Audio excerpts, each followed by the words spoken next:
साल 1526 जब मुगल साम्राज्य का संस्थापक बाबर भारत आया, उस दिन से इतिहास ने एक नया मोड़ लिया।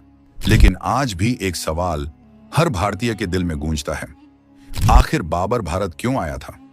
कुछ लोगों का कहना है कि मध्य एशिया की भूमि बंजर और गरीब थी, जहां जीना भी मुश्किल था, जबकि भारत को तब सोने की चिड़िया कहा जाता था, जहां हर ओर धन, सोना और उपजाऊ जमीन थी।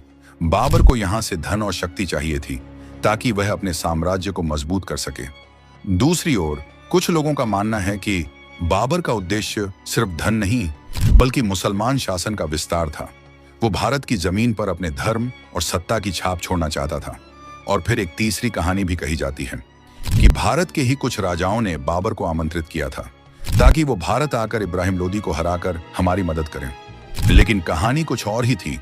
बाबर नुमा में बाबर लिखता है, मैं जब सिर्फ 11 साल का था, तभी मेरे पिता उमर शेख मिर्जा इस दुनिया से चले गए।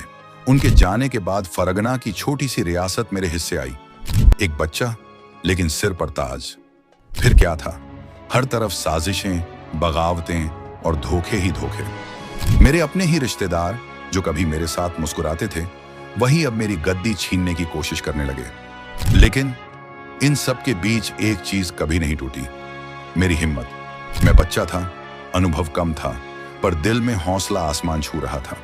मैंने धीरे धीरे अपनी सेना बनाई, एक एक कर दुश्मनों को हराया, और जब आखिरकार काबुल पर कब्जा किया तो लगा जैसे मेरे दिल को पहली बार सुकून मिला हो।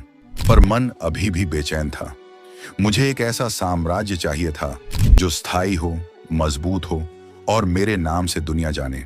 तभी मेरी निगाह पड़ी भारत पर, वो भारत जिसे तब सोने की चिड़िया कहा जाता था।